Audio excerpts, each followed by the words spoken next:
जम्मू कश्मीर के उपराज्यपाल मनोज सिन्हा के कटरा में आयोजित भागवत कथा को संबोधित करते हुए कहा कि वह 29 जून से शुरू हो रही अमरनाथ यात्रा के लिए देश विदेश के श्रद्धालुओं को आमंत्रित करते हैं।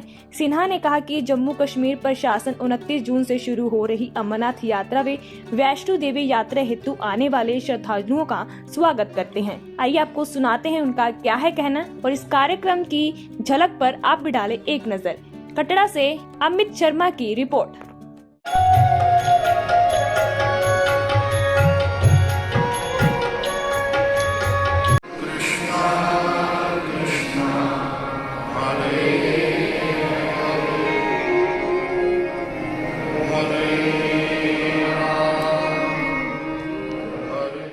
पुष्पमाला और शोल के द्वारा हमने स्वागत किया और अब शब्दों से स्वागत के लिए मैं हमारे वैश्विक संस्कृति परिवार के हमारे परिवारजन आदरणीय श्री विपिन भाई भट्ट से विनती करूंगा कि वे मंच पर पधारेंगे और आपके द्वारा हमारे मध्य में पधारे हुए हमारे महामहिम राज्यपाल श्री का शब्दों के द्वारा स्वागत किया जाएगा। यहाँ ऋषियों मुनियों ने कहा है कि श्रवण से समाधि उपलब्ध हो सकती है, बशर्ते आप एकाग्रचित्त होकर उसे सुने जिन्हें सत्य उपलब्ध हुआ है।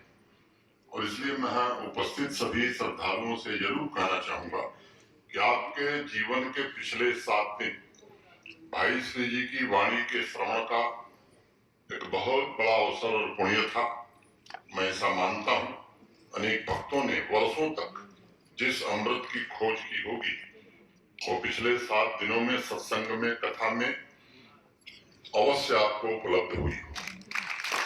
आगे आपके और भाई श्री के बीच में मैं व्यवधान बनूं ये ठीक नहीं है। भाई श्री जी के शब्दों के साथ मनन की अलौकिक यात्रा का समय शुरू होगा। एक कविता की कुछ पंक्तियां मैं प्रस्तुत करूंगा। एक तमाशा शोर का कल फिर से झेला जाएगा, एक पत्थर आस का सांसों से ठेला जाएगा, कल तो तभी आएगा जब आज खेला जाएगा। अब निकल के राह पे हम आ चुके हैं तो सुनो, जाएंगे हम उस नगर जिस तक ये मेला जाएगा, कल तो तभी आएगा जब आज खेला जाएगा। चाहे तो लाखों मोती जेब में तू भर के रख ले, आखिरी दिन मुट्ठी में बस एक ढेला जाएगा, कल तो तभी आएगा जब आज खेला जाएगा। अब जीवन के हर क्षण में पिछले 7 दिनों का प्रसाद सुखद भविष्य की नींव निर्मित करेगा और इसके लिए आवश्यक है कि आप सभी मनन की ओर अग्रसर हो।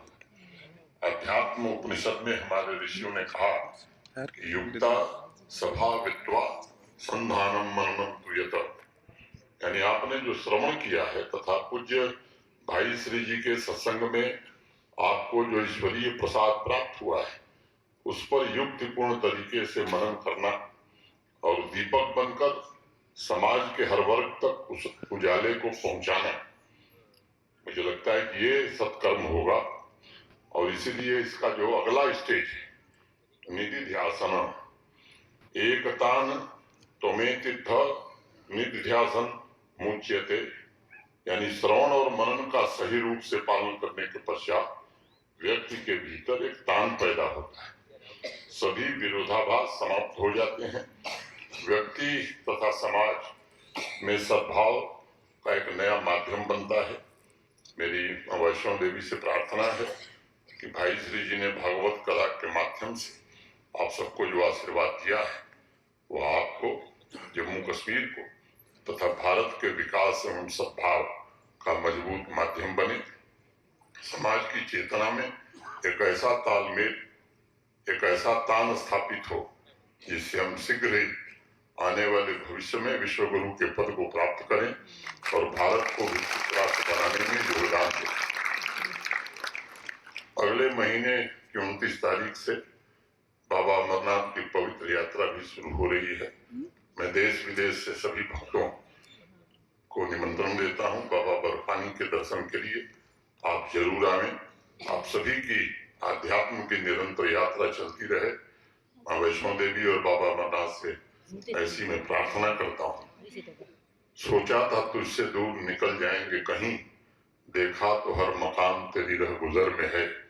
ईश्वर हर यात्रा में आपके साथ है, हर पल हर मकाम पर परमात्मा आपके साथ है। यही बात कहते हुए आप सबके प्रति हृदय से कृतज्ञता ज्ञापित करते हुए भाई से सलाम करते हुए मैं अपनी बात पूरी करता हूँ। धन्यवाद। जय हिंद।